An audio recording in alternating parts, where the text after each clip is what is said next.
सब चेक हो गया? बस सिर्फ ये कैबिन बाकी है। ठीक है, जल्दी चेक करो। हाँ हाँ करता हूँ।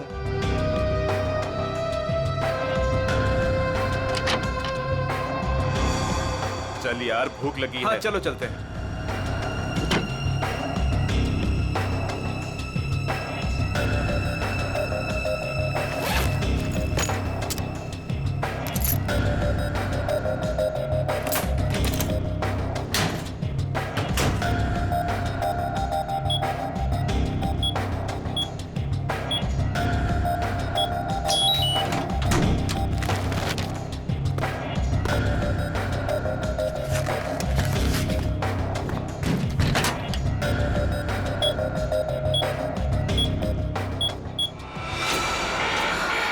शायद गलत कोड दब गया है।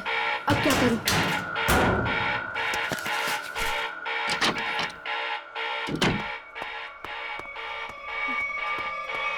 ए रुक! कौन है वहां?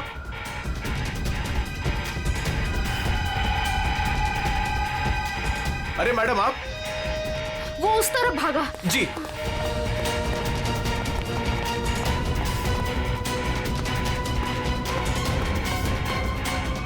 अरे मैडम यहां तो कोई नहीं। मैडम कहां गई? शायद चली गई होंगी। मगर इतनी रात को मैडम कर क्या रही थी यहां पर?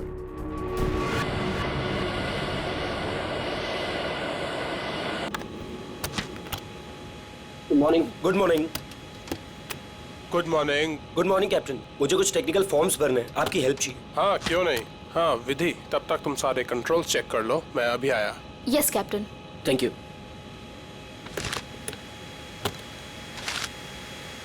Good morning ma'am.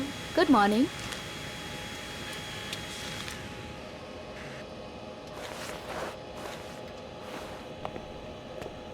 Good morning ma'am. Good morning.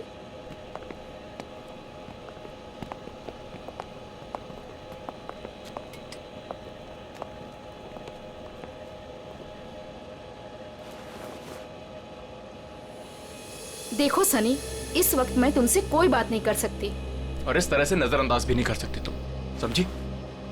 मुझे जानना है कि तुम मेरे साथ ऐसा कर क्यों रही हो। सनी समझने की कोशिश करो। मैं समझू? और तुम?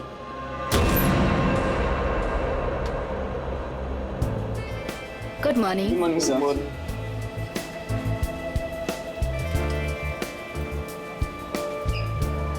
Good morning. Good morning sir. Good morning ma'am. Good morning sir. Good morning ma'am. Good morning. Good morning. पता है ना, आज एक स्पेशल पैसेंजर भी आ रहे हैं। हाँ, हमारी super good boss. Morning sir. आज जरा संभल के रहना। हम तो हमेशा संभले हुए रहते हैं। क्यों? क्या करें यार, हमारा काम ही ऐसा। मन में चाहे हजारों दर्द हो, लेकिन चेहरे पे मुस्कान तो होनी ही चाहिए। Good morning sir. Good morning sir. Good morning good morning. अरे हाँ, मैं आप लोगों को एक बात बता देना चाहता हूँ कि मैं इस एयरलाइंस का हेड जरूर हूँ, लेकिन मेरे लिए कोई खास ट्रीटमेंट, स्पेशल ट्रीटमेंट नहीं चाहिए। और यही हमारा मोटो है। हमारे कस्टमर्स हमारे बॉस है। गुड गुड काया, तुम्हारी तो सैलरी बढ़नी चाहिए। Thank you sir. वाह काव्या, तूने तो मौके पे चौका मार दिया है। Nice, impressive.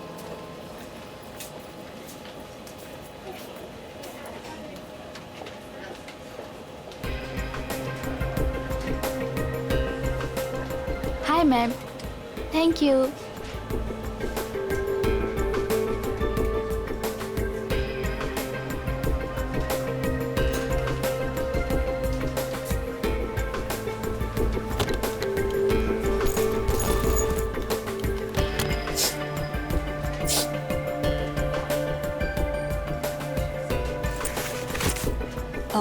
यस सर, मैं आपकी कुछ मदद कर सकती हूँ?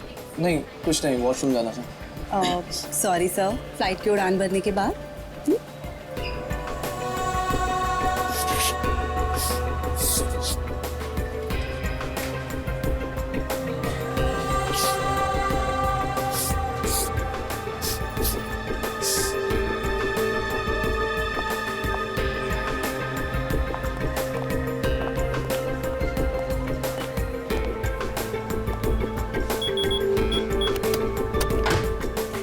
सनी अब बहुत हो गया। हाँ अरे क्या बहुत हो गया भाई, अभी तो सब शुरू हुआ है।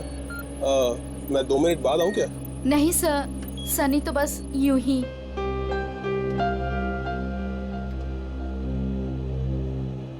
सब कुछ ठीक तो है ना विधि? यस कैप्टन, बस आपके कमांड का इंतजार है। हाँ तो बस ठीक है, टेक ऑफ करते हैं। नमस्कार, मैं कैप्टन राघव कुमार आप सभी का स्वागत करता हूँ। कुछ ही मिनटों में हम उड़ान भरेंगे। सभी यात्रियों से निवेदन है कि वे अपने निर्धारित स्थान पर बैठ जाएं और अपनी कुर्सी की पेटियां बांध लें और क्रू मेंबर्स उड़ान के लिए तैयार हो जाएं। धन्यवाद।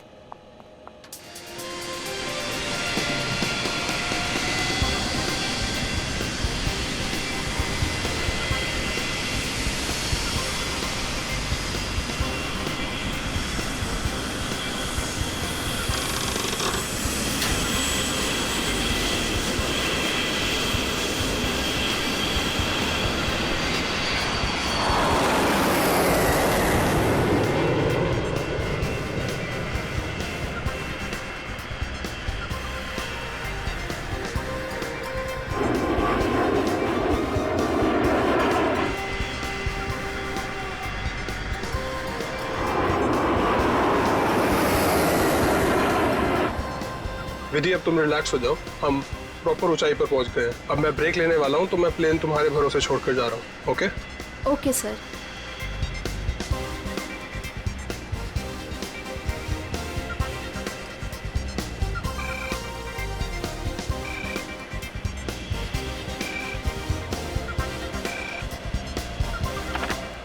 Yes captain. सोनिया, अब मैं बाहर आ सकता हूं वॉशरूम ब्रेक के लिए? क्या बताऊं कैप्टन, वॉशरूम खाली ही नहीं हुआ।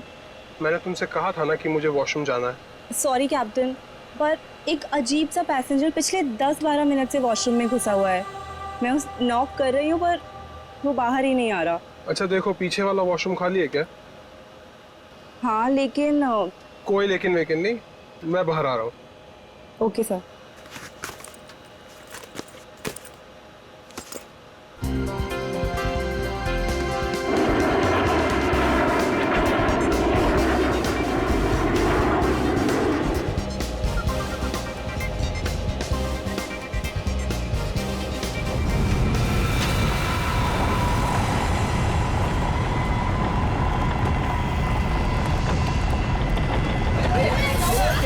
प्लीज प्लीज मैं अपनी बेल्ट वाली आप प्लीज बिल्कुल मत please don't panic.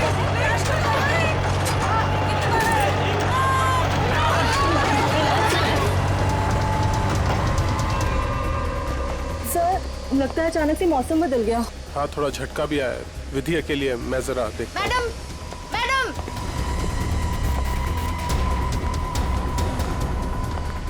Sir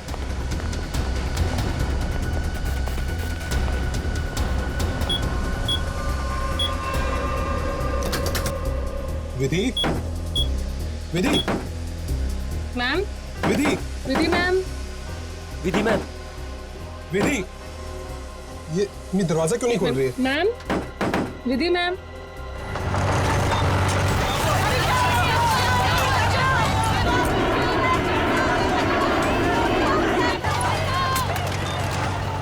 Vidhi ma'am, Vidhi,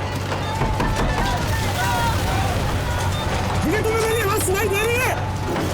Vidhi ma'am, Vidhi,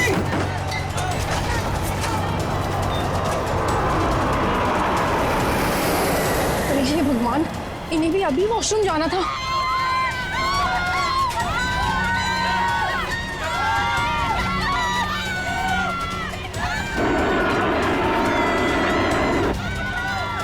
Vidhi, Vidhi,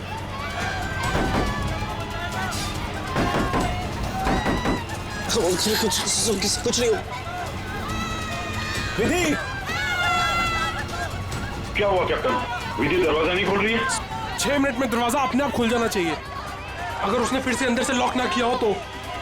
captain, मैंने सैटेलाइट फोन से ग्राउंड स्टाफ से संपर्क भी किया, लेकिन वो भी यही कह रहे हैं कि विधि मैम उनको कोई रिस्पॉन्स नहीं कर रही। अभी सिर्फ 1.5 मिनट बचा है।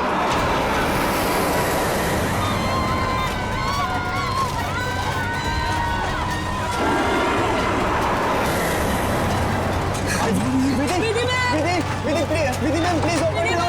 Vidhi ma'am, please.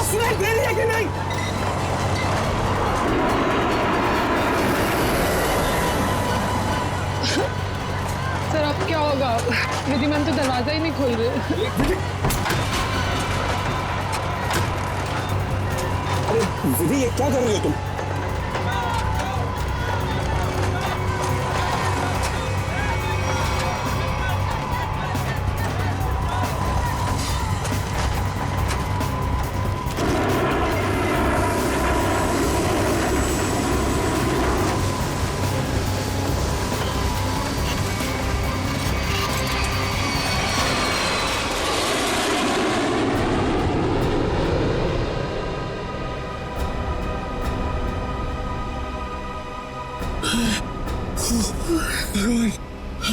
भगवान का लाख लाख शुक्र है कि हम सही सलामत। कैप्टन, आपने हम सबकी जान बचा दी। मुझे तो लग रहा था कि आज मेरा आखिरी दिन है, बट किसी की दुआ लग गई। Vidhi ma'am, Vidhi ma'am, Vidhi ma'am, Vidhi ma'am. Oh my God, Vidhi ma'am, Vidhi ma'am की तो मौत हो चुकी है। Oh my God, Vidhi ma'am, Vidhi ma'am, क्या हुआ?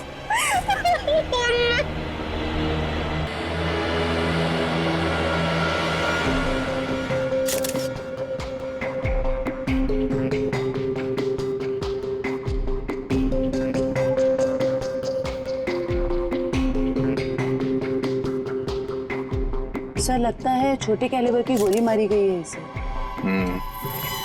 या फिर तेज धार वाली कोई नुकीली चीज छुपाई गई है इसके गर्दन में। जरा चेक करो, कोई एक्सीडेंट है क्या?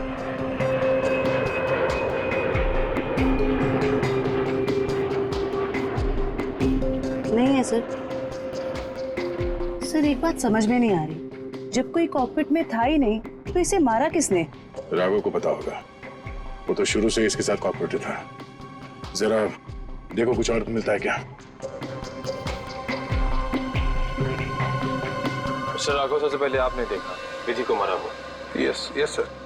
आपने किसी को कॉकपिट के अंदर जाते हुए या कॉकपिट से बाहर निकलते हुए देखा? नहीं सर, जब मैं अंदर गया तो अंदर कोई भी नहीं था। मगर ये कॉकपिट का दरवाजा तो अंदर से बंद होता है ना? यस यस सर, हम पायलट्स को इंस्ट्रक्शंस दिए गए होते हैं कि कॉकपिट का दरवाजा हम अंदर से ही बंद रखें। तो फिर आप अंदर कैसे घुसे? सर, कॉकपिट के दरवाजे पे 6 मिनट का टाइमर सेट होता है। अगर कॉकपिट का पायलट उसे दोबारा लॉक ना करे तो दरवाजा अपने आप खुल जाता है। ओह, इसका मतलब विधि मर चुकी थी, इसलिए 6 मिनट के बाद दरवाजा अपने आप खुल गया। यस यस सर, जब मैं अंदर गया तो विधि पहले से ही अपनी सीट पर मरी पड़ी थी। सर, ये कहीं आतंकवादी हमला तो नहीं था? जांच चल रही है, बहुत जल्द सब कुछ सामने आ जाएगा। इसका घाव देखकर लगता है कि गोली या फिर जो भी कुछ इसे मारा गया है वो सामने वाली खिड़की से आई है। पर कैसे? कॉकपिट में तो कोई था ही नहीं। यस मैम, और उड़ती हुई फ्लाइट में कोई भी बाहर से निशाना लगा नहीं सकता। वही तो, देखो ग्लास भी बिल्कुल ठीक ठाक है, कहीं से टूटा नहीं है। मैम, मैंने सारा instrument panel and cockpit check कर लिया, मगर कहीं भी कुछ नहीं मिला। एक बार फिर से चेक करो। श्योर। सोनिया, राघव के बाहर आने के बाद तुमने किसी और को कॉकपिट के अंदर जाते हुए देखा था? No sir. पता चला? नहीं सर। सोनिया जी, जिस वक्त ये हादसा हुआ उस वक्त आप कहाँ पे थे? सर, मैं पीछे वाले वॉशरूम में थी जहाँ राघव गए थे। पिछले वाले? आप वहाँ कितनी देर तक थी? करीब 2-3 मिनट के लिए।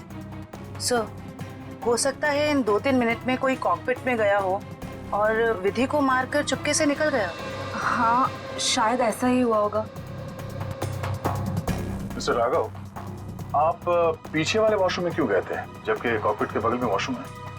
सर, एक्चुअली एक पैसेंजर 10 मिनट से आगे वाले वॉशरूम में गया हुआ था। मैं उसको बोलती रही बाहर निकलने के लिए, लेकिन वो बाहर निकला ही नहीं, इसीलिए राघव को पीछे वाले वॉशरूम में जाना पड़ा। सर, ये आगे वाला वॉशरूम कॉकपिट के बिल्कुल पास में है।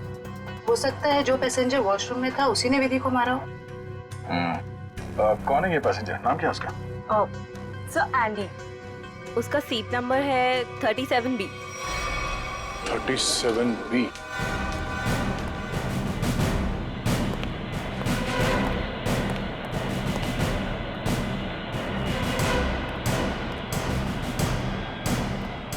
Excuse me, 37। Andy, yes sir. इधर आओ। क्या हुआ सर? जरा आओ, कुछ बात करनी है।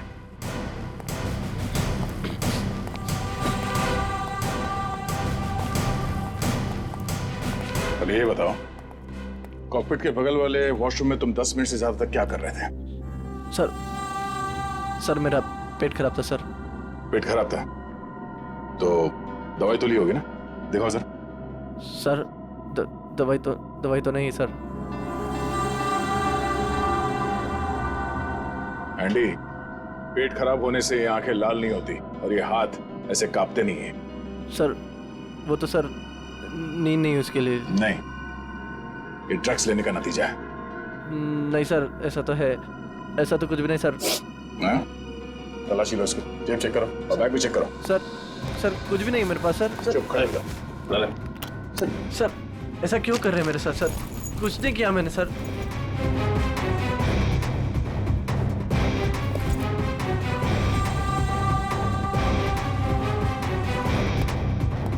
ये देखिए सर, ड्रग्स लिए घूम रहा है बैग में। सर पता नहीं सर किसने रख दिया सर, मेरा नहीं है।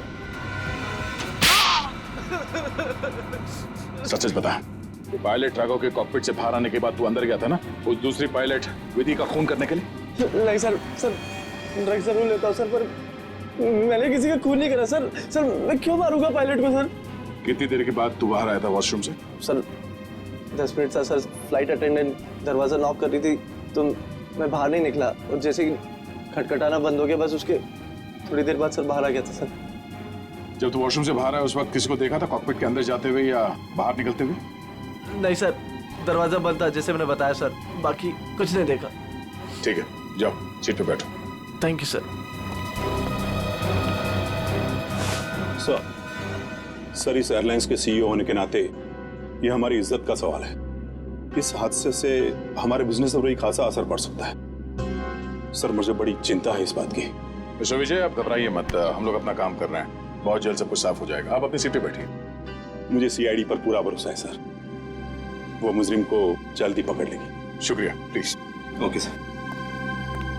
सर अगर ये हिलता डुलता एंडी कॉकपिट के अंदर नहीं गया, ना इसने कॉकपिट के अंदर किसी को आते जाते देखा, तो फिर हो कौन सकता है जिसने विधि को मारा? इस सब का जवाब शायद कॉकपिट से ही मिलेगा। हाँ मयूर, कुछ पता चला? नहीं सर, और सर ऐसा कोई भी हथियार नहीं मिला जिससे इसका खून हो सके। ये क्या?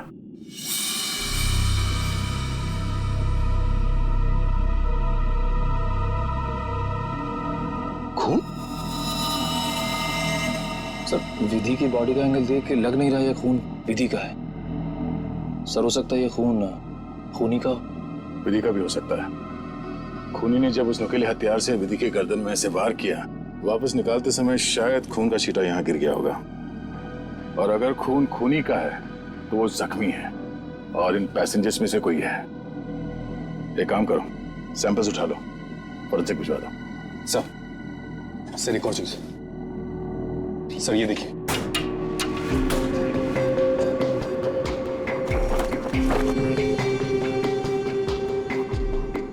सर हो सकता है पायलट्स के आने से पहले ही इसमें कोई छिप गया हो और विधि का खून करके पैसेंजर्स में शामिल हो गया। इसका मतलब एक पैसेंजर अभी ज्यादा होना चाहिए। Yes sir. एक काम करते हैं, पैसेंजर लिस्ट चेक करते हैं, देखते हैं कि उड़ान भरते वक्त कितनी सीट्स खाली थी और वो सीट्स अभी भी खाली है या नहीं।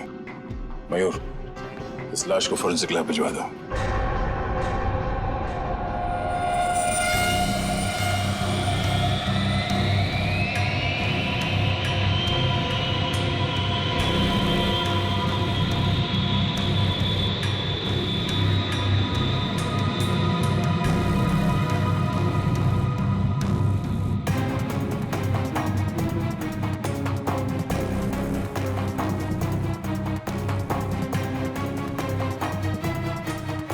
सर, चार्ट के मुताबिक जो सीट्स पहले खाली थी वो अभी भी खाली हैं सर। मतलब इस फ्लाइट में कोई एक्स्ट्रा पैसेंजर्स नहीं है? सर एक बात समझ में नहीं आ रही कि विधि को कोई क्यों मारना चाहता था, आखिर चाहता क्या था मुझे? सर हो सकता है ये मुजरिम इस पायलट को मार के प्लेन को क्रैश करना चाह रहा हो। नहीं, मुझे लगता तो नहीं है। फिर क्या वजह हो सकती है सर? इसी बात का जवाब ढूंढना है। अगर वो आदमी प्लेन को क्रैश कराना चाहता था वो दोनों पायलट्स को मारता है। पर सर शायद इसकी जरूरत ही ना पड़ी हो मुजरिम को, क्योंकि सर कॉकपिट में पहले से एक पायलट बंद था जो प्लेन को संभाल रहा था। सर मुजरिम के लिए उसी को मारना काफी होता। राघव तो उस वक्त बाहर था सर। जो आदमी इस प्लेन को क्रैश कराने की साजिश रचेगा उसे ये बात तो मालूम ही होगी कि इस कॉकपिट के दरवाजे में 6 मिनट का टाइमर लगा हुआ है और इस पायलट राघव का ये प्लेन को बचाना कोई संयोग तो नहीं हो सकता। सर मतलब मुजरिम जानता था कि प्लेन को बचा लिया जाएगा, या मुजरिम प्लेन उड़ाना जानता हो? ये मुजरिम और इस पायलट विधि का जरूर कोई ना कोई निजी मामला है। सारे क्रू मेंबर से फिर से पूछताछ करते हैं।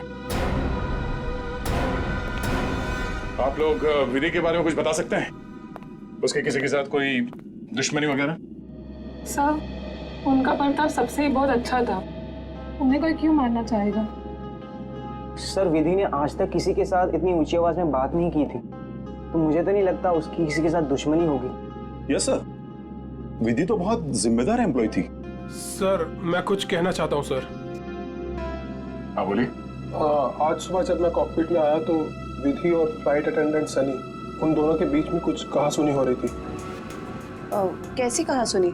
किस बारे में बहस कर रहे थे ये तो मैं नहीं सुन पाया, क्योंकि जब तक मैं वहाँ पहुँचा तो मुझे देख के वो चुप हो गए थे।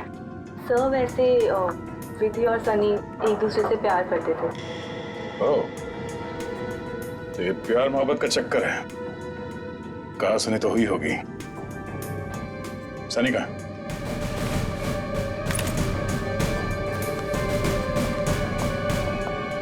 सनी,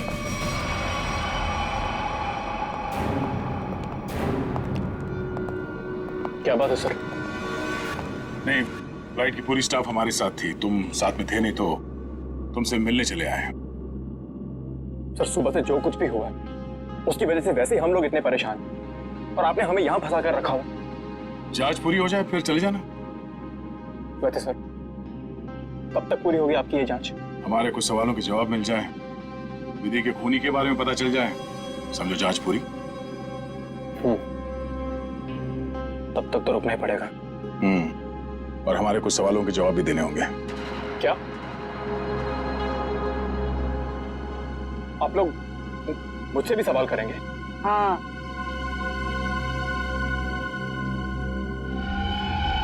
पूछिए, क्या पूछना चाहते हैं आप?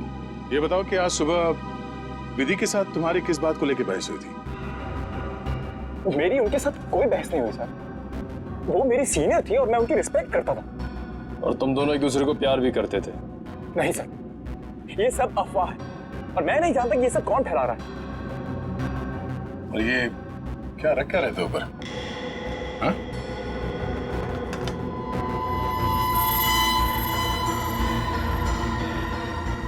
प्लेट? इस पे खून लगा है? मैंने कुछ नहीं किया सर। मेरा नहीं सर। तुमने मारा ना विधि को? नहीं सर। हाँ? मैंने कुछ नहीं किया सर। कौन? क्यों मारा विधि को? हाँ? मैंने नहीं मारा सर विधि को। मैं सचमुच उससे प्यार करता था सर। वाह, मार खाया तो सच बोलने लगे। अब ये बता, ये चाकू पे ये खून किसका है? विधि का? हाँ? नहीं सर, ये चाकू मेरा जरूर है, इस पर खून विधि का नहीं है सर। फिर किसका है?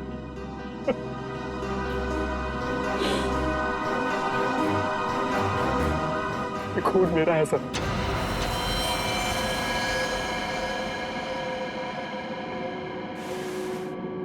ये देखिए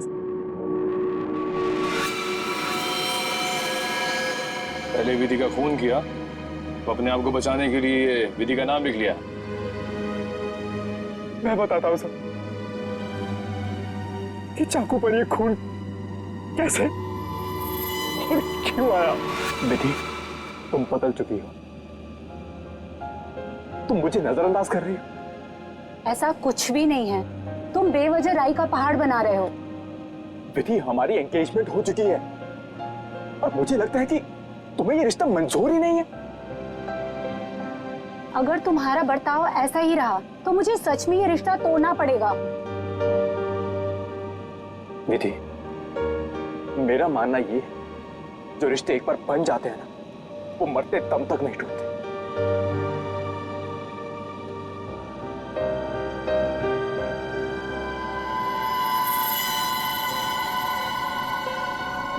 ये तो मुझे मारोगे?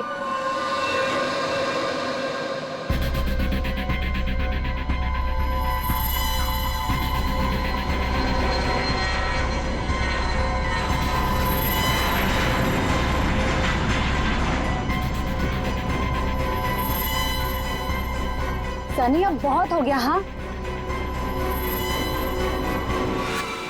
लेकिन सर, वो मुझे हमेशा के लिए छोड़कर चली गई। इस चाकू पे लगा खून साबित करेगा कि तू सच बोल रहा है या ये ड्रामा कर रहा है। हाँ के विधि की लाश से क्या पता चला? बॉस, विधि के खून में हमें एक बहुत ही खतरनाक जहर के ट्रेसेस मिले, जिसका नाम है मेंजेनिसाइटिस। शरीर में जाते ही बस कुछ ही सेकंड्स में इस जहर ने विधि की जान ले ली। तो क्या चाकू के ऊपर जहर था? नहीं, जहर चाकू पर नहीं था। और बॉस, चाकू पर जो खून लगा हुआ था वो भी विधि का नहीं था। मतलब खून सनी का ही था। तो फिर विधि के शरीर में जहर आया कहां से? मैं बताता हूं जहर कैसे गया। बॉस,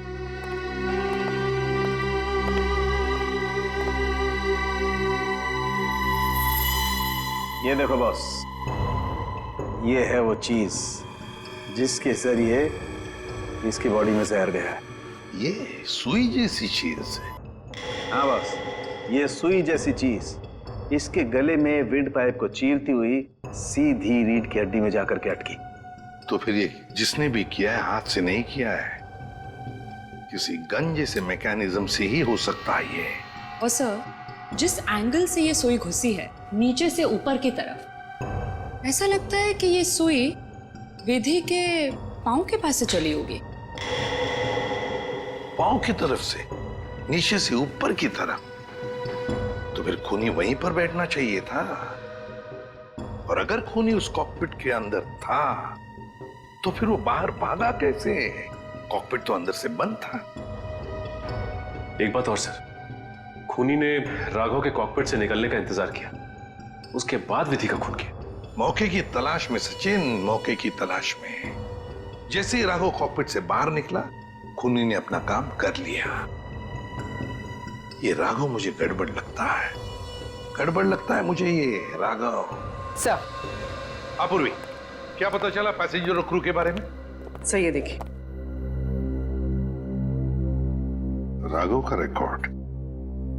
फ्लाइट टेक ऑफ के आधे घंटे पहले उसे किसी मिस्टीरियस नंबर से मैसेज आया था और फिर उसी नंबर से 20 कॉल्स भी आए थे। 20 कॉल्स। और सर, राघव ने उसी नंबर पे मैसेजेस और एमएमएस भी भेजा है। हाँ, रिप्लाई भेजा है उसने, रिप्लाई। पूर्वी, इस नंबर के बारे में कुछ चेक किया? किसका नंबर है ये? सर ये नया नंबर है और इसकी सारी इंफॉर्मेशन जाली है। नया नंबर और सारी इंफॉर्मेशन जाली है। सचिन, मैं कह रहा हूं ना, ये राघव गड़बड़ है। इस राघव को मिलना पड़ेगा और फिर उस कॉकपिट में जाकर फिर से देखना पड़ेगा। कुछ तो बात है जो हमसे छूटी है वहां पर।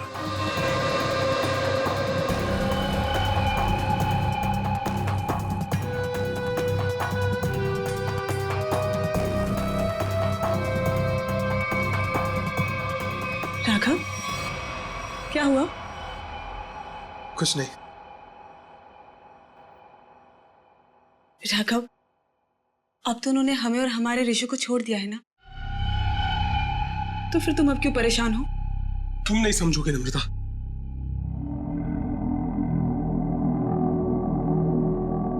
अच्छा बता, कौन थे वो लोग?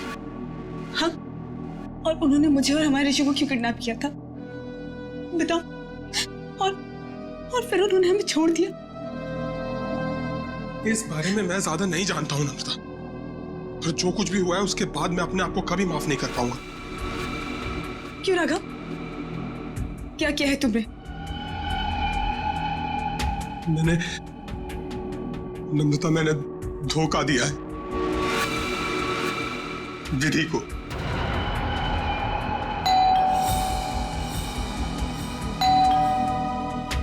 मैं देखती हूँ।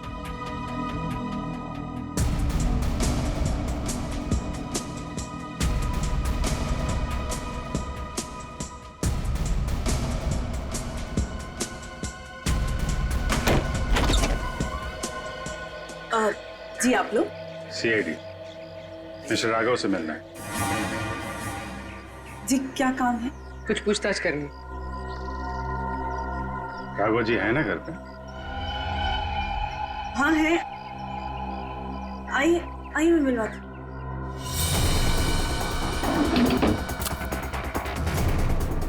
आइए sir.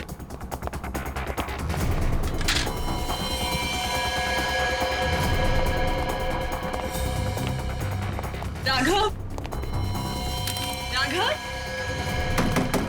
Open the door.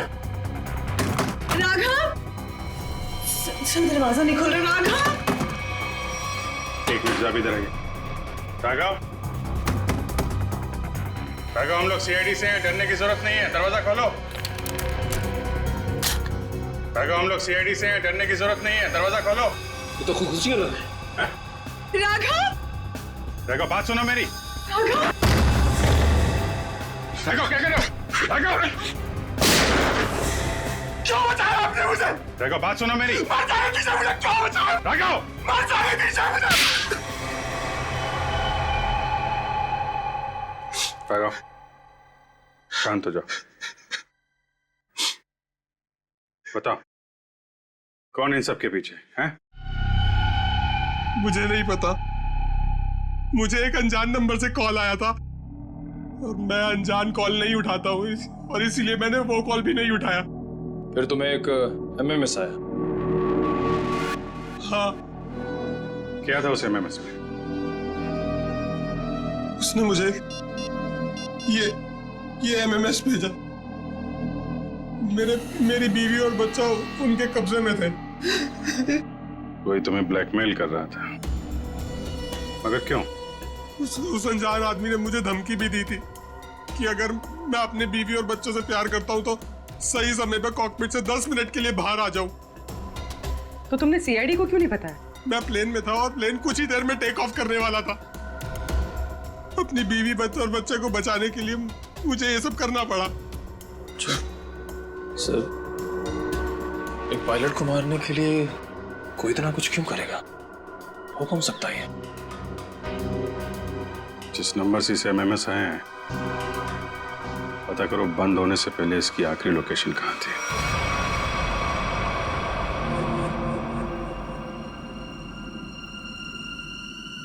Sir, ये देखिए सर, ये कूलिंग डिवाइस है सर, जो इस पैनल को ठंडा रखने का काम करता है सर। इसमें कुछ गड़बड़ है क्या? ये देखिए, इसमें एक एक्स्ट्रा वायर लगा हुआ है। सर निकालो उसे। जी सर, अभी निकालता हूँ। लगता है इसमें कुछ गड़बड़ है।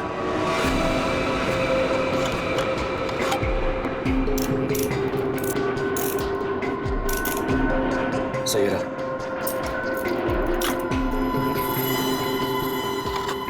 तो इस गैप से वो जहरीली सुई निकली और सीधे विधि के गले में जाके लगी। बेचारे ने सीट पर ही दम तोड़ दिया। अच्छा, इसमें कोई टाइमर डिवाइस लगा है क्या, वो नीडल को शूट करने के लिए?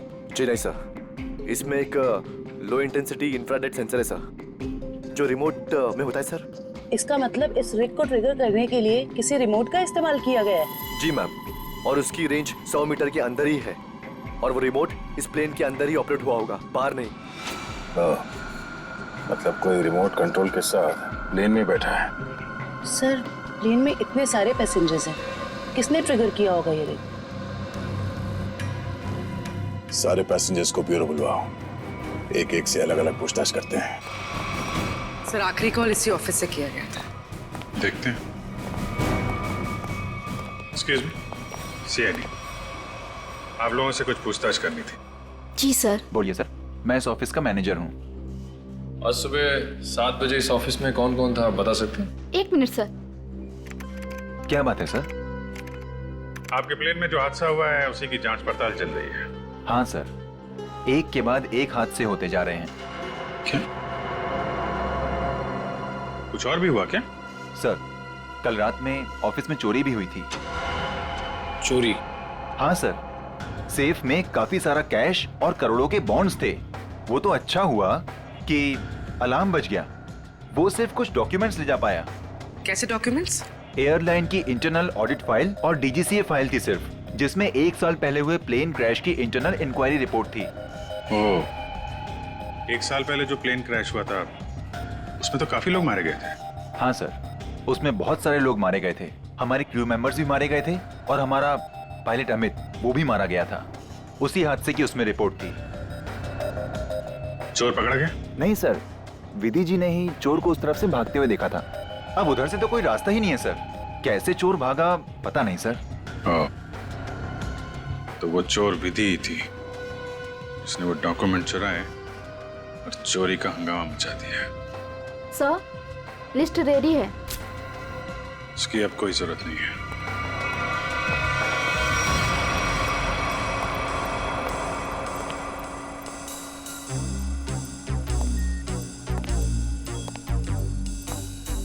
अच्छा मैम, ये बताइए कि आपके आसपास जो भी पैसेंजर्स बैठे हुए थे उनमें से किसी पे शक है आपको? एक्चुअली हाँ, मेरे बगल में एक औरत बैठी थी, वो मुझे कुछ अजीब सी लगी। क्या अजीब लगा आपको? क्या उसके हाथ में कोई रिमोट था या फिर वैसी कोई चीज? हाँ मैडम, एक लड़का था वहाँ पर जो मोबाइल में गेम खेल रहा था और बार बार अपनी सीट पर उछल रहा था। मुझे तो लगता है जो कुछ भी हुआ है उसी की वजह से हुआ है और उसी ने किया है। कैसे? नहीं, ऐसा कुछ तो नहीं था, मगर उसके नाखून बड़े बड़े थे और वो बार बार अपने नाखूनों को देख रही थी। फिर मुझसे पूछती है, आपकी उम्र क्या है? तो? अरे भला कोई अपनी असली उम्र बताता है ना? अजीब सी बात। मेरा तो सब कुछ छीन लिया उस खोरी ने। काश कि मैंने उसे देखा होता सर, तो मैं उसे उसी वक्त खत्म कर देता। मैं जितना जानता हूँ उतना आपको बता चुका। अगर मुझे पता होता कि ये सब होने वाला है तो मैं कभी उस फ्लाइट में बैठता ही नहीं। सर हमारी तो अभी भी शादी हुई है, हम तो आपस में खोए हुए थे। हाँ जी सर, आपस में बात कर रहे थे और अपने फोन से सेल्फी ले रहे थे। और हमारा ध्यान तो तब गया जब फ्लाइट ने जर्क लिया सर। ठीक है, आप लोग जा सकते हैं। जी सर, थैंक यू। एक मिनट। हाँ सर। जी सर। आप लोग ने जो फोटोज खींची थी वो मैं देख सकता हूँ? हाँ सर, क्यों नहीं सर। हाँ जी, ये लीजिए सर।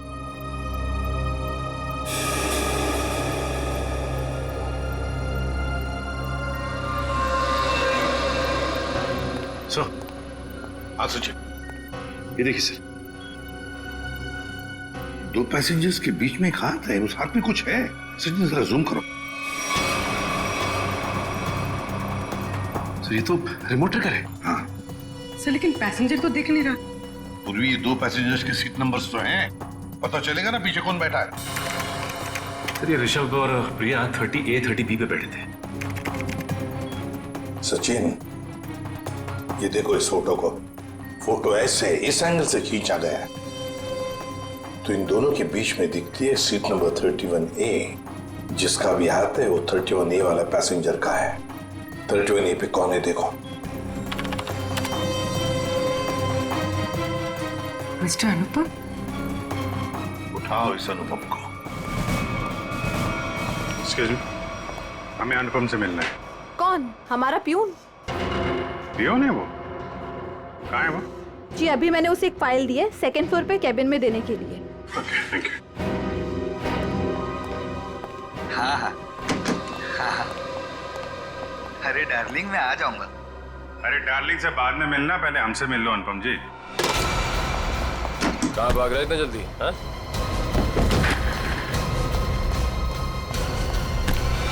बस बहुत उड़ लिया। कहाँ जा रहा था प्लेन? हैं? मैं अपने परिवार वालों से मिलने जा रहा था। प्लेन से? इतने पैसे थे तुम्हारे पास? बचा के रखे थे मैंने पैसे। बचा के रखे थे? हाँ, प्लेन में जाओगे, रिमोट लेके रिमोट का ट्रिगर दबाओगे, बहुत पैसे बचे होंगे, है ना? क्या क्या मतलब? तुम अच्छे से जानते हो मतलब क्या है। क्यों मारा विधि को? सब मैं कसम खा के बोलता हूँ, मैंने नहीं मारा विधि मैम को। देखो, तुम्हारी भलाई इसी में है कि तुम अपना ये नाटक बंद कर दो। हमें तुम्हारी करतूतों के बारे में पता है। राघव को एसएमएस भेजा था धमकी भरे, हैं? उसके बीवी बच्चों को बंधक बनाया था, एमएमएस बना के भेजा यहाँ से। क्यों? सब मुझे पैसे मिले थे साहब एसएमएस भेजने के लिए, जहाज में रिमोट दबाने के लिए। और मुझे नहीं पता था साहब कि उससे कोई मर जाएगा। किसने दिए थे पैसे?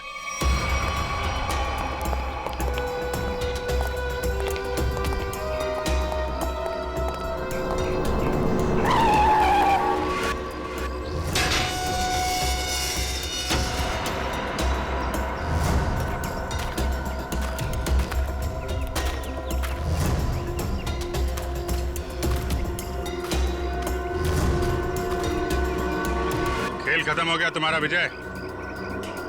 कैसा खेल? मैं कुछ समझा नहीं। अपनी पायलट विधि का खून करवाया तुमने। मैंने? मैं भला ऐसा क्यों करवाऊंगा? मैं तो खुद उस फ्लाइट में जा रहा था और मैं भी तो मर सकता था। यही तो तुम्हारी चाल थी, ताकि किसी को तुम पे शक ना हो। और इस काम में तुम्हारा साथ दिया तुम्हारे एम्प्लॉय अनुपम ने।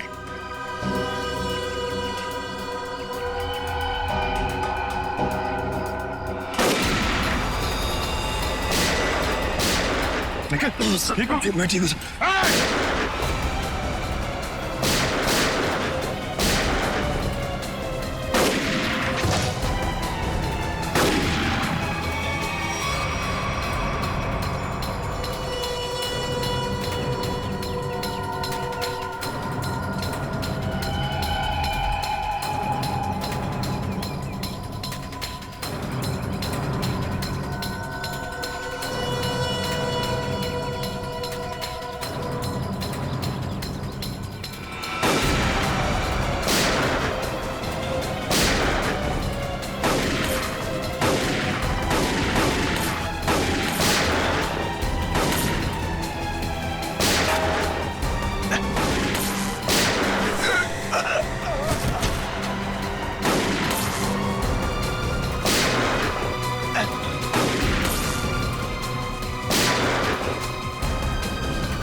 कहाँ भाग रहे हैं? क्यों खून करवाया तुमने विधि का? सर, 1 साल पहले हमारी एयरलाइंस का एक एयरक्राफ्ट क्रैश हो गया था और हमने साबित कर दिया था कि वो क्रैश पायलट अमित की लापरवाही की वजह से हुआ था। लेकिन अमित विधि का दोस्त था और विधि इस बात की सच्चाई को मीडिया के सामने लाना चाहती थी सर। कैसे सच्चाई का खुलासा करने वाली थी वो? हाँ? सर, वो प्लेन क्रैश हमारे एयरक्राफ्ट में खराबी की वजह से क्रैश हुआ था और हमारी तकनीकी टीम ने चेतावनी भी दे दी थी हमें कि इसमें सुधार किए बिना इसे न उड़ाया जाए। और इससे पहले कि विधि दुनिया के सामने ये सच्चाई लाती, तुमने खून करा दिया उसका। सर, जब हमें पता चला कि विधि ने वो डॉक्यूमेंट्स चुरा लिए।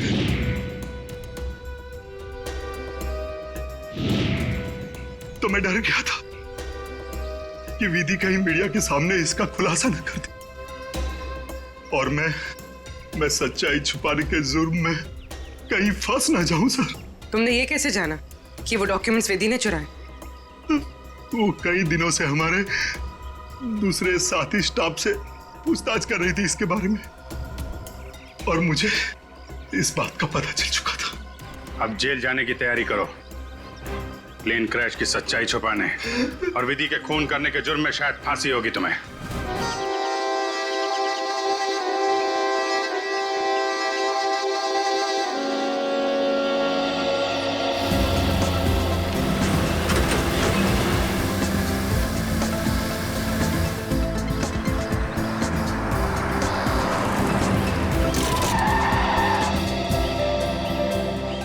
अवनी एक काम करो, गाड़ी को रिवर्स गियर में लगाओ।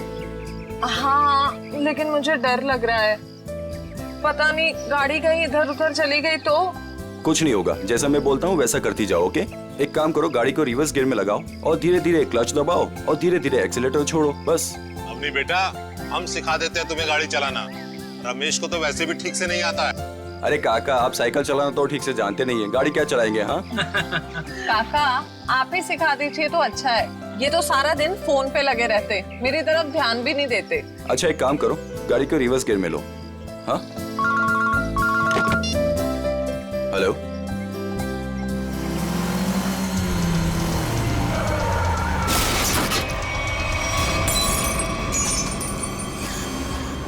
अवनी ये तुमने क्या कर दिया? हाँ, बदबू कहां से आ रही है?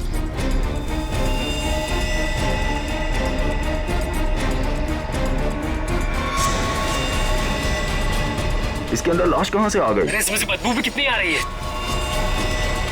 हे भगवान, इन्होंने तो लाश देख ली।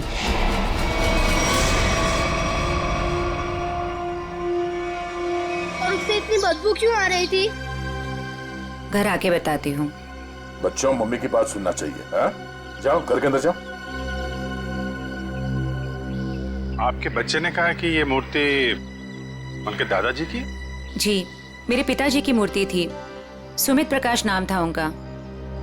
उनकी मूर्ति क्यों बनवाई थी? मेरे पति एक इंजीनियर और साइंटिस्ट थे। सूखे इलाकों के लिए उन्होंने एक नई सिंचाई पद्धति का आविष्कार किया था। इसी से खुश होकर गवर्नमेंट ने उन्हें ये जमीन दान में दी थी। और सुमित जी इतने महान थे कि उन्होंने वो जमीन कॉलोनी को दान कर दी थी और हमने उसी जमीन पर ये बच्चों के लिए ये पार्क बनवा दिया। इसीलिए हमने उनके सम्मान में इस पार्क में उनकी मूर्ति लगवाई। देखिए, ऐसा लगता है कि किसी ने हाल में इस लाश को मूर्ति में छिपाया है। हाँ, कुछ महीनों पहले। आप लोग बता सकते हैं कि मूर्ति यहाँ कब लगाई गई थी? क्योंकि शायद लाश को उसी वक्त अंदर रखा गया था। ये क्या कह रहे हैं सर? ऐसा हो ही नहीं सकता। सुमित जी जिस साल गुजर गए उसी साल ये मूर्ति वहाँ लगवाई गई थी। कम से कम 39 साल हो गए। 39 साल पहले? तो ये हो सकता है कि जब हाल फिलहाल में मूर्ति बदली गई हो या फिर इसकी मरम्मत की गई हो, तब ये लाश इसमें डाल दी गई हो। जी नहीं, जब से ये मूर्ति लगवाई गई है तब से ना इसकी मरम्मत हुई है और ना इसे बदला गया। ऐसे कैसे हो सकता है? कुछ महीनों पहले मरे हुए आदमी की लाश इतनी पुरानी मूर्ति के अंदर कैसे हो सकता है? शायद ऐसा हुआ हो कि रात के अंधेरे में ये काम हुआ हो पर आप लोगों को पता नहीं चला। पूर्वी, जरा वॉचमैन से पता करें।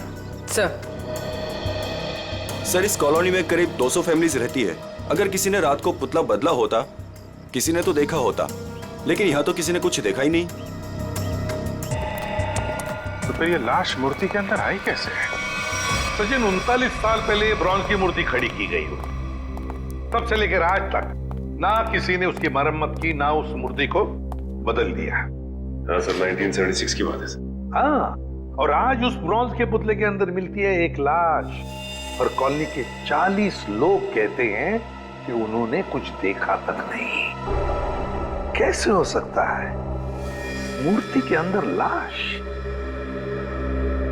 दो ही तरीके आते हैं मेरे दिमाग में। एक, या तो पुरानी मूर्ति के अंदर लाश रखी, या फिर नई मूर्ति बनाकर उसके अंदर लाश डालकर उस नई मूर्ति को पुरानी मूर्ति की जगह रखी गई और पुरानी मूर्ति गायब कर दी गई होगी। सर लेकिन ब्रॉन्ज की नई मूर्ति बनाने के लिए तो कई दौर से गुजरना पड़ा होगा। पहले तो उसने प्लास्टर ऑफ पेरिस का ढांचा तैयार किया होगा, फिर उस ढांचे से उसने नया सांचा तैयार किया होगा, और फिर कम से कम 1200 डिग्री सेल्सियस पे उसने उस ब्रॉन्ज को पिघलाकर उसमें डाला होगा, और फिर उसके टुकड़े किए होंगे। टुकड़ों को फिर वेल्डिंग करके जोड़ा गया होगा, फिर मूर्ति तैयार होगी तो उसे खड़ा कर दिया गया होगा। ये कुछ चुटकी भर में थोड़ी होता है, बहुत टाइम लगा होगा, बहुत टाइम लगा होगा। और सर लाश को मूर्ति में रखा गया होगा, मूर्ति को कॉलोनी में लाया गया होगा, और फिर पुरानी मूर्ति की जगह रखा गया होगा। पूर्वी, इतनी बड़ी मूर्ति कोई गोदी में उठाकर तो नहीं ला सकता। उसे लाने के लिए ट्रक या फिर कोई बड़ी गाड़ी लाई होगी। उसके साथ साथ उसे खड़े करने के लिए क्रेन लाया गया होगा। इतना सब अगर हुआ है, फिर भी कॉलोनी के लोग कहते हैं कि उन्हें कुछ मालूम नहीं, ऐसा कुछ हुआ ही नहीं। सर फिर तो पहला वाला तरीका इस्तेमाल किया गया होगा सर। बॉडी को कॉलोनी में लाया गया होगा और फिर मूर्ति में रख दिया गया होगा। पंकज, मूर्ति को लेटाया गया होगा, उसके बाद उसके अंदर लाश को रखा गया होगा और फिर उसे खड़ा भी किया होगा। कैसे हो सकता है, कैसे हो सकता है ये? सर इतना अजीब तरीका लाश को ठिकाने लगाने का, खूनी को ये सब करने की जरूरत क्या थी? वही तो, इतनी तकलीफ क्यों? लाश को ब्रॉन्ज की मूर्ति के अंदर ही क्यों? कोई ना कोई वजह तो जरूर होगी, पर है कौन ये? है कौन ये? लाश है किसकी? कैसे मरा ये? मरा या मारा गया? कुछ और बता सकते हैं? कोई जादू है, चुटकी बजाऊंगा हो जाएगा? अरे कोई जादू है जो चुटकी बजाऊंगा सब कुछ हो जाएगा? मन तो करता चुटकी बजा दूं और ये आदमी गायब हो जाए। क्या बोले तुम? मतलब मैं कह रहा था सारुंके साहब, आप चुटकी बजा दे तो केस सॉल्व हो जाएगा। कितना किया है, ये तो कुछ भी नहीं है। हाँ लेकिन अभी मेरा चुटकी बजाने का मूड नहीं। ठीक है तो मैं उधर बजा लेता हूँ चुटकी। किधर चले जाते हो? हाँ देखिए आप, तारिका जी।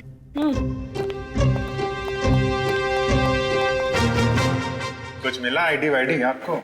ना आईडी ना वॉलेट, कुछ नहीं।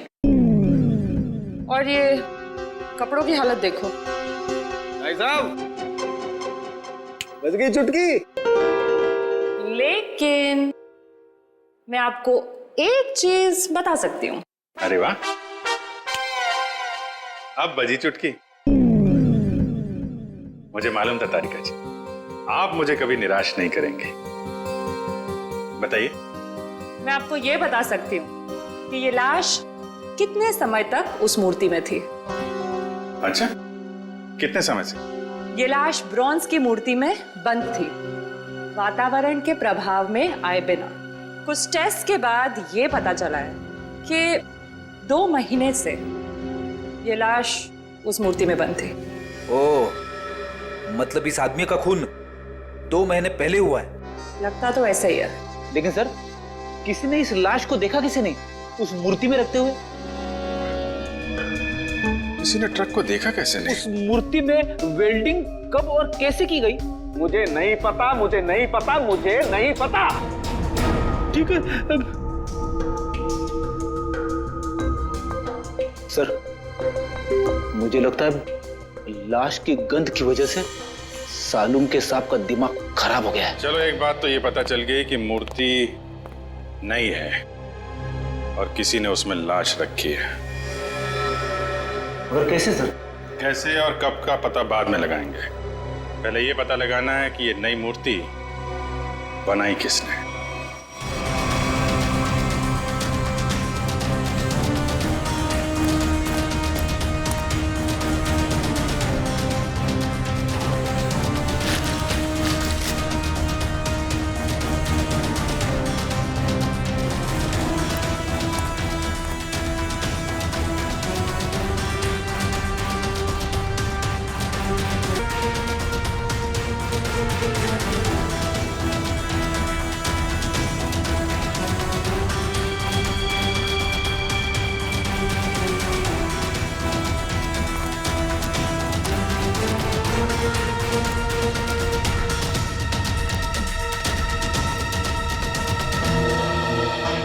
दुकान में तो कोई नहीं दिख रहा। वाह, एक खूबसूरत लड़की मेरे दुकान पे। सीआईडी से हूँ मैं। तो क्या हुआ? लगता है तुम्हारा दिमाग ठिकाने पे नहीं है मिस्टर कुमार। क्या? कुमार? मैं किसी कुमार सुमार को नहीं जानता और न मैं कुमार सुमार हूँ।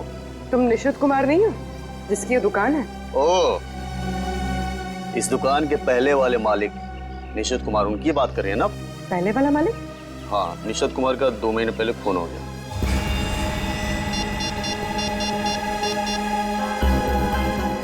हेलो, अभिजीत साहब।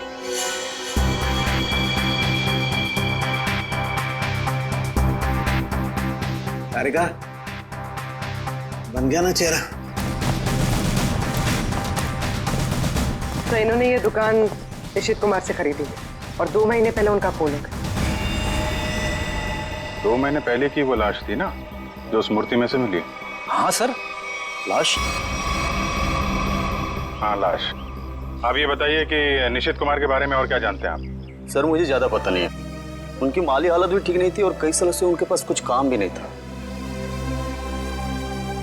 उनके घर का एड्रेस देना। वो घर में अकेली थी। जब मैं बाहर से आई तो देखा चोरों ने उनका गला काट दिया था। शायद मैं यहाँ होती तो उनको बचा सकती थी सर। हम आपकी तकलीफ समझ सकते हैं अर्चना जी, पर क्या आप बता सकती हैं कि क्या क्या चोरी हुआ था? कुछ नहीं, चुराने के लिए है ही क्या घर में? कुछ नहीं था और अब भी नहीं है। आपके पति जो मूर्तियां बनाते थे वो किनके लिए बनाते थे? मेरा मतलब है उनके क्लाइंट्स कौन कौन थे? मुझे पता नहीं, लेकिन उनकी सारी चीजें वो अलमारी में रखते थे। हम वो अलमारी देख सकते हैं? जी। अलमारी देख लो जरा।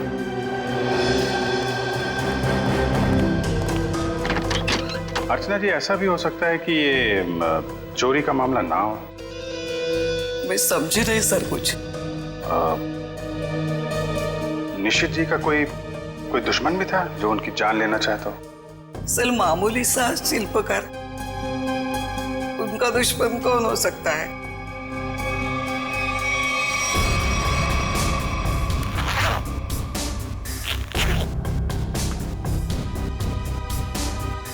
सर, हाँ बेट। इस फाइल में मूर्तियों की बहुत सारी न्यूज़पेपर कटिंग है सर। वो जो सारी मूर्ति बनाते थे ना, उसका सारा रिकॉर्ड इसी फाइल में रखते थे। और सर, ये देखिए। तो ये मामला है। सुमित जी की मूर्ति भी इन्होंने बनाई थी 1976 में।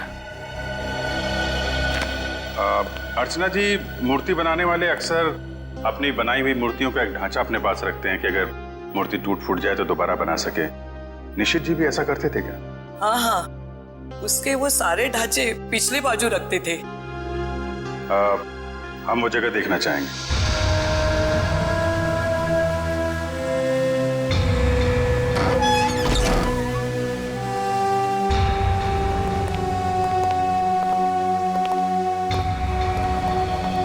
सर, आप सब देख रहे हैं ना, ये उनकी पूरी जिंदगी की कारीगरी है। उन्होंने जितनी भी मूर्तियां बनाई थी उन सबका एक एक ढांचा यहाँ है।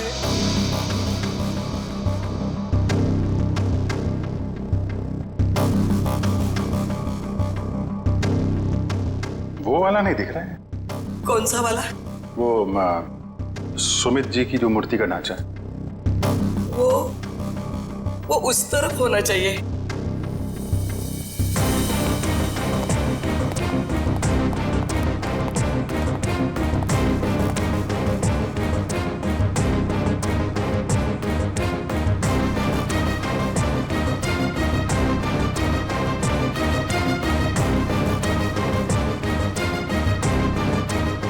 आप क्या देख रहे हैं? ये मिट्टी देख रहे हो? यहाँ पे कोई ढांचा था जो अब नहीं है। अर्चना जी, हाँ उस सुमित कुमार जी की मूर्ति का ढांचा यहीं पे था? हाँ यही था। ले गए? सर आपका मतलब उन चोरों से तो नहीं? सुमित कुमार जी की मूर्ति का ढांचा चोर चुरा के ले गए। निशित जी का खून इस ढांचे की वजह से हुआ है। लेकिन सर, सुमित जी की मूर्ति का ढांचा चुरा के चोर क्या करेंगे? उस ढांचे की मदद से सुमित जी की नई मूर्ति बनाई गई और उस लाश को उसमें डाल दिया गया। लेकिन सर हमें कैसे पता चलेगा वो लाश किसकी है? साड़ू के साहब लगे हैं ना लाश का चेहरा बनाने में। एक बार चेहरा बन जाए सारी कहानी सामने आ जाएगी। हाँ डॉक्टर साहब, बन गया चेहरा?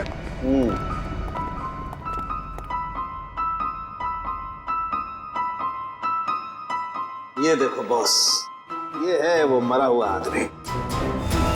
क्या? ये कैसे हो सकता है? डॉक्टर साहब ये क्या मजाक है? भाई साहब मैं मजाक नहीं कर रहा हूँ, यही है उस आदमी का चेहरा, ऐसा ही दिखता है वो।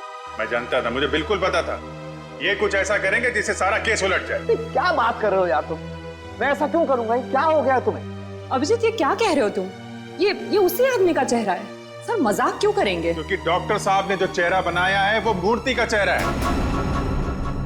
सुमित जी का चेहरा है जो 39 साल पहले मर चुके हैं। इस चेहरे में सिर्फ मूंछ लगाना बाकी है। क्या बात कर रहे हो? ये आप बताइए, आपने बनाया है चेहरा? तो मैंने तो वही बनाया है जो मुझे खोपड़ी ने बताया। मैंने तो मूर्ति देखी भी नहीं है यार।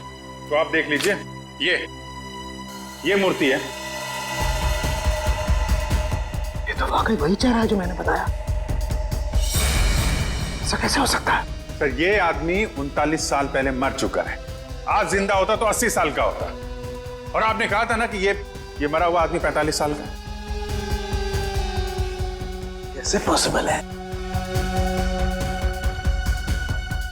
आई एम सॉरी बॉस, मुझे छुट्टी चाहिए। वो आप देखो सर।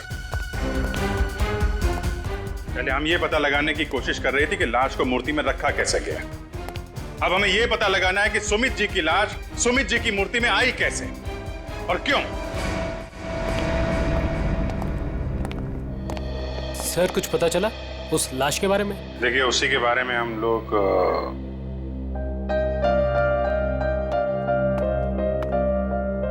बच्चों, हमें आपकी नानी और मम्मी से कुछ जरूरी बात करनी है। और बातें ऐसी हैं जो आप लोगों को नहीं सुननी चाहिए। तो आप लोग प्लीज अंदर जाइए। क्यों? हम क्यों नहीं सुन सकते? ये बड़ों की बातें हैं, बच्चों का कोई काम नहीं। हमें पता है, हमारे आजोबा की मूर्ति में से लाश मिली है ना। आप उसी के बारे में बात करने आए हो ना? हाँ, और कुछ जरूरी बातें हैं। आप लोग अच्छे बच्चे हो ना? हो ना? प्लीज अंदर जाओ।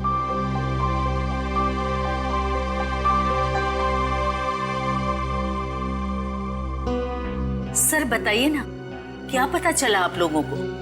एक्चुअली इस केस की जांच को लेकर हम थोड़ी उलझन में हैं और हमें लगता है कि आप सुलझा सकती हैं इस उलझन को। कैसी उलझन? और मैं कैसे सुलझा सकती हूँ? दरअसल ये सब हमारे परिवार वाले जैसे ही हैं। जब से शादी करके आई हूँ इसी कॉलोनी में रह रही हूँ। ये लोग सब कुछ जानते हैं। आपको जो कुछ भी कहना है इनके सामने कह सकते हैं। ठीक है। आपके पति सुमित जी को गुजरे हुए करीब 39 साल हो गए, है ना? लेकिन सुमित जी की मूर्ति में से हमें जो लाश मिली है वो सुमित जी की है।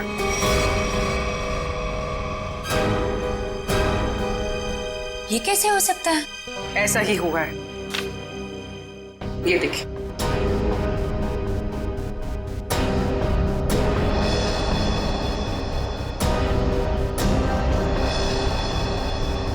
इतने यकीन के साथ आप ये कैसे कह सकते हैं? हाँ, ये हो ही नहीं सकता। जरूर कुछ भूल हुई है आप लोगों से। कोई भूल नहीं। ये एक साइंटिफिक मेथड है जिसमें लाश की खोपड़ी का चेहरा बनाया गया है। और यही चेहरा बना है सुमित जी का। लेकिन मेरे पिताजी की लाश कैसे आ सकती है? ये मुमकिन नहीं है। वही तो, लाश की उम्र करीब 45 साल की है। आपके पिताजी जिंदा होते तो 80 साल के ऊपर के होते हैं। अब बात यह है कि 80 साल का आदमी 45 साल का कैसे हो गया? ये मैं कैसे जान सकती हूँ? अब आपको नहीं पता तो हमें कैसे पता होगा?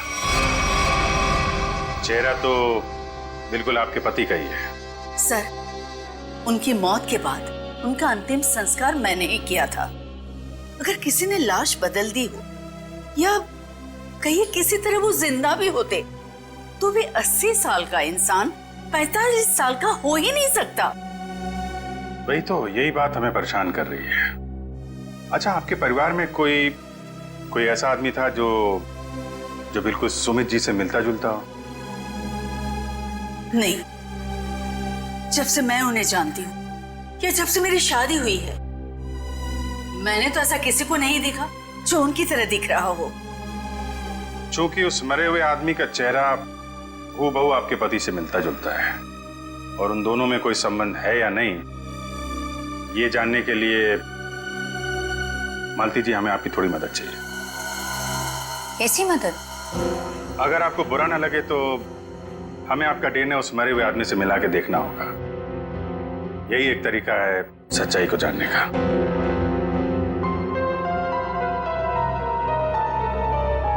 ठीक है, मैं तैयार हूँ, क्योंकि हम भी इस सवाल का जवाब चाहते हैं।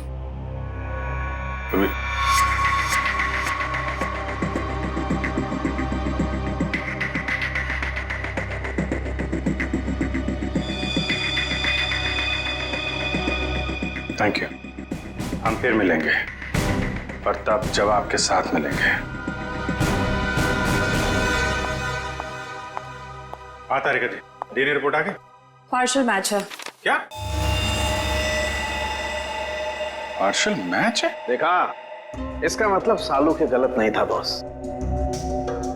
ये आदमी सुमित के परिवार का ही, बाप का डीएनए बेटी में भी है और इस मरे हुए आदमी में भी। निश्चित रूप से ये आदमी सुमित के परिवार का ही कोई है। अगर ये सुमित का रिश्तेदार है तो किसी ने इसे पहचाना कैसे नहीं? कोई तो होगा जो इसे पहचानता। ये बड़ी चौंकाने वाली बात है। आपने जो इसका चेहरा बनाया था उसकी फोटो हमने अखबार में भी भेजी, लेकिन ऐसा कोई भी आदमी सामने नहीं आया जो इसे पहचानता हो।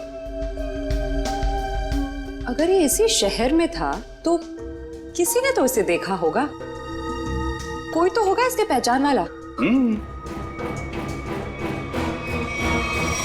तारिका जी, आप तो जीनियस हैं। ऐसे क्या कह दिया मैंने? केस सॉल्व कर दिया है। हो सकता है ये आदमी इस देश का हो ही ना। हो सकता है कि मरने से कुछ समय पहले इस देश में आया। ओह, इसीलिए किसी ने इसे पहचाना नहीं। हाँ, पिछले 2-3 महीने की इमिग्रेशन रिपोर्ट्स चेक करनी होंगी हमें। पंकज, आज के अखबार में मैंने अपना राशिफल देखा। जानते हो क्या लिखा था उसमें? क्या था सर? बहुत जल्द नौकरी में बदलाव होगा। इसका मतलब जानते हो? हाँ सर, ये तो बहुत दुख की बात है। आपका डिमोशन होने वाला है। आपकी पोस्ट तो मेरे से भी नीचे होने वाली है। क्या बोलता है?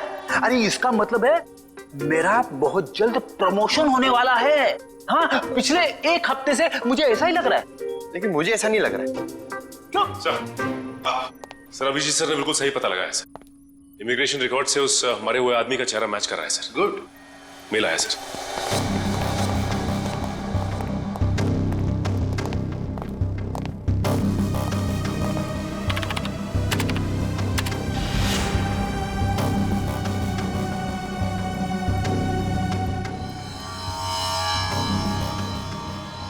सचिन, ये तो बिल्कुल सुमित जैसे ही दिखता है। इसका नाम ब्रेंडन है, उम्र 45 साल और 2 महीने पहले यूके से आया था सर। मतलब आते ही मौत हो गई उसकी। सर, इसका नाम तो अंग्रेजों जैसा है पर लगता है इंडियन है। इस ब्रेंडन का घर का पता, फोन नंबर कुछ है? हाँ सर, जरूर।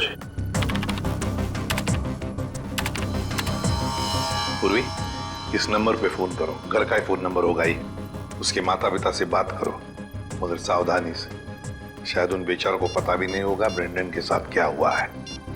और देखो बातचीत में कुछ पता चलता है क्या इस ब्रेंडन के बारे में। सर। हाँ सर, मैं सीआईडी छोड़ रहा हूं। अब और बर्दाश्त नहीं होता, मैं पागल हो जाऊंगा। क्यों? ऐसा क्या हो गया? इस केस में बहुत कंफ्यूजन है, और सबसे बड़ी बात तो यह है कि वो आदमी अंग्रेज निकला। मेरा दिमाग फट जाएगा सर। मैं भी छुट्टी पे जा रहा हूं, सालू के साथ के साथ। अभी जाओ, अभी जाओ, इसी वक्त बोरिया भी सरा बांधो, निकल जाओ सीआईडी से, जाओ। और कुछ समय बिताओ अपनी बीवी के साथ, शायद कुछ अकल आ जाएगी। जाओ। सर, आपका राशिफल तो सही निकला। नौकरी में बदलाव, मतलब आपका रेजिग्नेशन, इस्तीफा।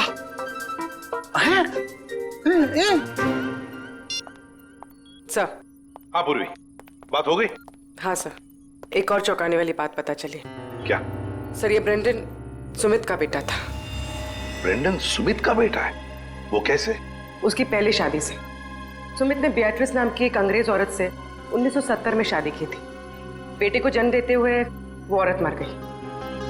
बीवी की मौत के बाद उसका दिल टूट गया और वो अपने इस बेटे को लेकर इंडिया वापस आना चाहता था, लेकिन उसकी बीवी के घर वालों ने बच्चे को आने नहीं दी, इसलिए बच्चे को नाना नानी के पास छोड़कर वो इंडिया आ गया। और इंडिया में आने के बाद उसने अर्चना से शादी की और अपनी पिछली जिंदगी मिटा दी, किसी को कुछ भी नहीं बताया। और इसीलिए सुमित के इस बेटे ब्रेंडन के बारे में यहाँ पे किसी को भी कुछ पता नहीं था।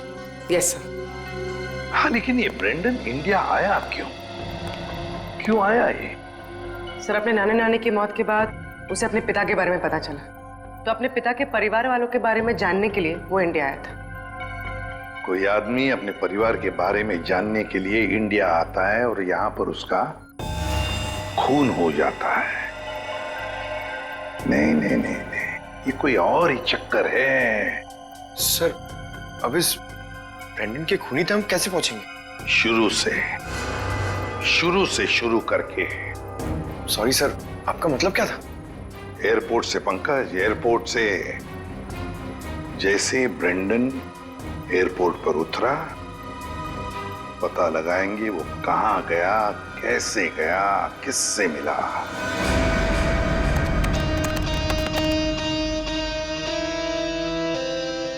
सर, ये फुटेज एयरपोर्ट के अराइवल गेट की है सर, जब ब्रेंडन इमिग्रेशन से बाहर निकल चुका था। सर, ये रहा ब्रेंडन, ये कैप वाला आदमी ब्रेंडन से मिलने आया? कैप की वजह से उसका चेहरा ठीक से दिख नहीं रहा है। जरा जूम करो उसमें।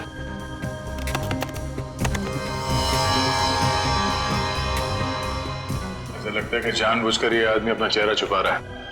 ये चाहता नहीं है कि उसका चेहरा कैमरे पे कैप्चर हो। आगे बढ़ो। सर, ये दोनों तो पार्किंग की तरफ गए। इसका मतलब इस कैप वाले आदमी की गाड़ी पार्किंग में है। एक काम करो, इन दोनों के बाहर निकलने से आधे घंटे तक जितनी भी गाड़ियां एयरपोर्ट के पार्किंग लॉट से बाहर निकली है उन सब के डिटेल्स निकालो। पता चल जाएगा इस कैप वाले की कौन सी गाड़ी है। सर, वो आदमी ब्रेंडन को जब एयरपोर्ट की पार्किंग में लेके गया, उसके आधे घंटे बाद तक ये सारी गाड़ियां बाहर जाती रही सर। बस वे ठीक है, एक एक को फोन करो और पता लगाओ किस पैसेंजर को इन्होंने एयरपोर्ट से पिकअप किया और कहां जाके छोड़ा। हेलो जी, मैं सीआईडी से इंस्पेक्टर सचिन बोल रहा हूँ। अच्छा, ये बताइए कि 15 फरवरी को आपकी कार इंटरनेशनल एयरपोर्ट पे गई थी किसी को छोड़ने के लिए? आप क्या करने गए थे? किसी को छोड़ने गए थे? मिसेस आंचल कुमार।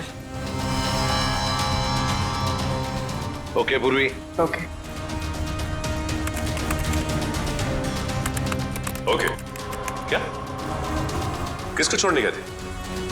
Peter Frank. अच्छा, ये कौन सी फ्लाइट से है? ओके।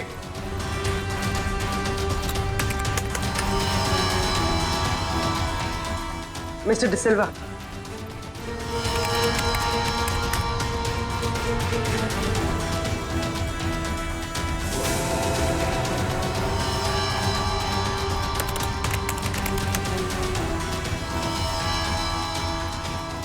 ओके पूर्वी, अब बचा है सिर्फ एक नंबर, ये VH543259। और सर ये नंबर किसी मिस्टर अनिल के नाम पे, जो कि लोनावाला के बंगलों पे रजिस्टर्ड है सर। लेकिन ये आदमी फोन नहीं उठा रहा है सर। फोन नहीं उठा रहा है? लगता है ये अनिल ही पिकअप करने आया था ब्रेंडन को एयरपोर्ट पर। सर कहीं इस अनिल ने ही तो ब्रेंडन का खून नहीं किया? हो सकता है पूर्वी, एक बात तो पक्की है, इस अनिल का जरूर कोई ना कोई संबंध है ब्रेंडन के खून के साथ। सरकार के रजिस्ट्रेशन के हिसाब से अनिल जी का घर यही है। काफी पैसे वाला लगता है ये अनिल जी, इतना बड़ा बंगला, वो कार। लेकिन इस अनिल जी को ब्रेंडन से क्या काम पड़ गया? सर मुझे तो लगता है कि इस ब्रेंडन को इंडिया में कोई जानता ही नहीं होगा। ब्रेंडन को इंडिया में कोई जानता नहीं था तो ये अनिल एयरपोर्ट क्यों गया था उन्हें लेने? उसके बाद ये ब्रेंडन गायब कहाँ हो गया? कोई दरवाजा खोल क्यों नहीं रहा? जी कौन है आप लोग और क्या चाहिए? आपके मालिक अनिल जी से मिलना है। कहाँ है वो? वो नहीं है। आप क्यों पूछ रहे साहब? देखिए बेमतलब परेशान मत करिए, नहीं तो अभी पुलिस को फोन कर देंगे। हम लोग सीआईडी से हैं। सीआईडी? सीआईडी कहाँ से?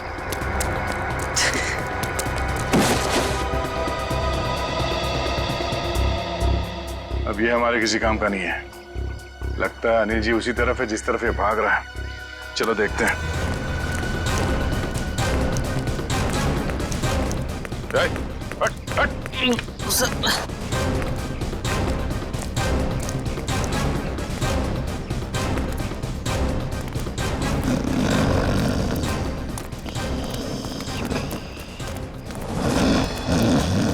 लगता है यही अनिल जी है। अनिल जी, मालिक और नौकर एक साथ शराब पी रहे थे यहाँ पे। अनिल जी, अनिल जी, जी। हम ये जानने आए कि कुछ महीने पहले आप ब्रेंडन को एयरपोर्ट से लेकर कहाँ गए थे? एयरपोर्ट? ब्रेंडन? मैं कुछ नहीं समझ पा रहा यार, क्या बोल रहे हो तुम? हम ये कह रहे हैं कि ब्रेंडन को लेके आप एयरपोर्ट से आए थे और ये हमने सीसीटीवी फुटेज में देखा है।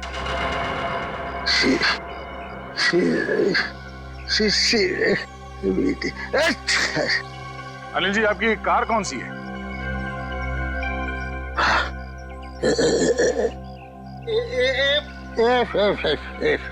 सच्चाई तो ये है कि ना तो ये बंगला आपका है और ना ही वो कार। बाप,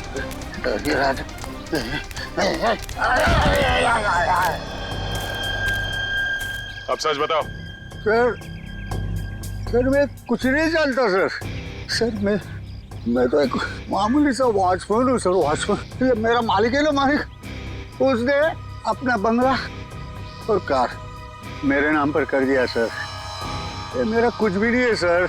तो फिर किसका है? सर मैं कैसे बोलूं सर, मेरी जान चली जाएगी सर। देखो तुम चिंता मत करो, कुछ नहीं होगा तुम्हें। सिर्फ ये बताओ किसने कहा था तुम्हें ये सब करने के लिए? क्या बात है, आप लोगों ने हमें यहाँ क्यों बुलाया? कुछ पता चला क्या? हाँ, एक चौंकाने वाली कहानी। ये कहानी हम आप लोगों को भी सुनाते हैं। इस कहानी को हम वहां से शुरू करते हैं जब सुमित जी को सरकार ने जमीन दान दिया था।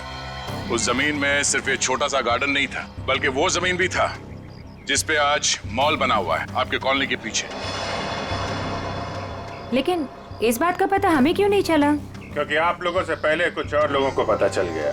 उन्हें यह भी पता चल गया कि सुमित जी अपनी पूरी जमीन को बच्चों के पार्क के लिए दान करना चाहते हैं, और ये बात उन्हें अच्छा नहीं लगा। उन्होंने सुमित जी को रोकना चाहा। जब सुमित जी नहीं माने तो उनका खून कर दिया। क्या? जी हाँ, सुमित जी का एक्सीडेंट कोई एक्सीडेंट नहीं था। इसकी प्लानिंग की थी उन लोगों ने, और उन लोगों ने जमीन का एक छोटा सा हिस्सा आपके कॉलोनी को दिया और बाकी बिल्डर्स को बेच दिए। वो मॉल जहाँ पे खड़ा है वो जमीन। बिल्डर से मिले पैसे से ऐश कर रहे हैं वो लोग। उनके पास देश विदेश में बहुत सारे घर हैं, बंगलो हैं, ढेर सारी गाड़ियां हैं, और ये बात किसी को नहीं पता। उनके दोस्तों और परिवार वालों को भी नहीं। और सुमित जी का बेटा ब्रेंडन जब अपने परिवार वालों से मिलने इंडिया आया तो उसे भी मार दिया गया। क्यों, ये हमें मालूम नहीं। और फिर बेटे की लाश को पिता के मूर्ति में छुपा दिया। अब ये कैसे किया है, ये हम जानना चाहते हैं। लेकिन वो कौन लोग हैं? यही है वो लोग। सच तो ये इसी कॉलोनी में रह रहे हैं, धोखे और खून से कमाए हुए पैसों पर ऐश कर रहे हैं, लेकिन हम उन्हें जानते हैं।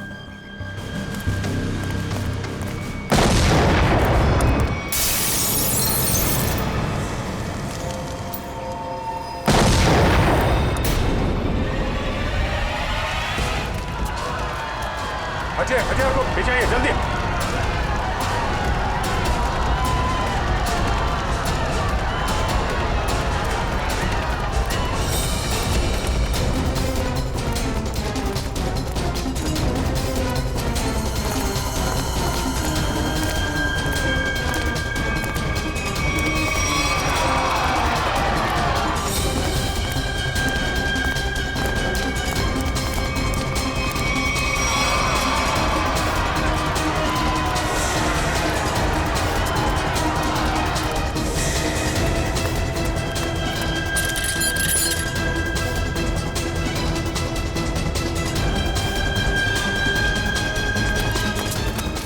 आनंद, आनंद संभालना यार। अरे अरे क्या हो रहा है ये?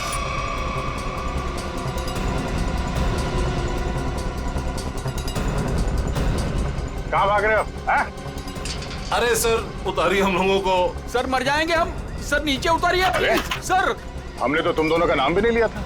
हाँ, मगर तुम लोगों के लोनावले वाले बंगले पे गए थे हम लोग। नीचे उतारिए ना। अरे तुम लोग तो वैसे ही गिरे हुए आदमी हो।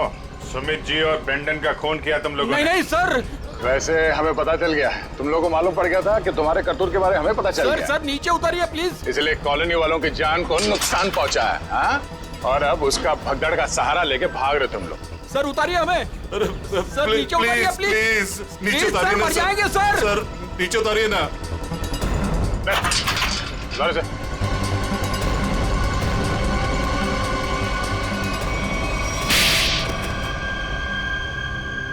लेकिन वो तो आपके दोस्त थे, फिर आपने उनको क्यों मार दिया? क्योंकि इनके लिए पैसा दोस्ती से ज्यादा मायने रखता है। लेकिन ब्रेंडन को क्यों मारा? सर एक्चुअली हम उसे मारना नहीं चाहते थे। हम उसे एयरपोर्ट से सीधा हमारे खाली पड़े हुए फ्लैट पे लेके गए। हमने सोचा था हम उसके बाप के मरने की झूठी कहानियां सुनाकर उसको यूके वापस भेज देंगे, और उसने हमारी वो बातें सुन ली थी जिसमें हमने सुमित को मारने का जिक्र किया था। इसके लिए उसको मारा सर। लेकिन उसकी लाश मूर्ति में क्यों छुपाई? हम नहीं चाहते थे कि उसकी लाश किसी भी हालत में सीआईडी को मिले। अगर हम उसे जलाते, दफनाते या किसी तालाब झील में उसकी लाश छोड़ देते तो एक न एक दिन तो लाश मिल ही जाती ना। फिर तो हम पकड़े जाते। इसलिए हमने उसकी लाश सुमित की मूर्ति के अंदर डाल दी थी ताकि कोई ढूंढ ना सके। इसीलिए तुम लोगों ने निशित को मार दिया और उसके गोडाउन से सुमित जी के पुतले का ढांचा को चुरा लिया और नई मूर्ति बनाई। हाँ? लेकिन तुम लोगों ने मूर्ति जब बदली तो कॉलोनी वालों को कैसे नहीं पता चला? वो सर, हमने एक दिन पूरे कॉलोनी वालों को रात के खाने की दावत दी थी और हमने उनके खाने में नींद की गोलियां डाल दी थी।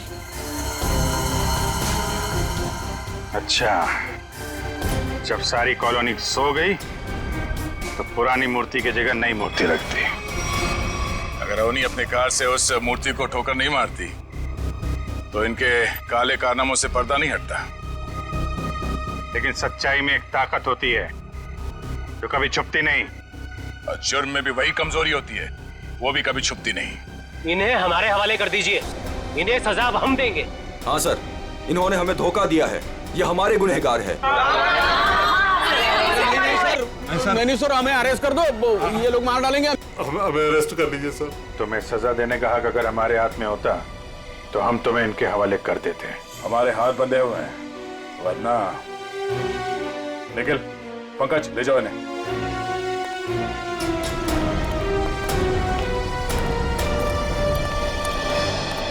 बेटा, आप लोगों का बहुत बहुत शुक्रिया कि आप लोगों ने ये गुत्थी सुलझाई और छिपे हुए गुनहगारों को पकड़ लिया। ये तो हमारा फर्ज था, लेकिन हम पूरी कोशिश करेंगे कि मॉल की जमीन भी कॉलोनी को वापस मिल जाए। आपके पति का जो सपना था वो पूरा होके ही रहेगा। खुश रहो बेटा, खुश रहो।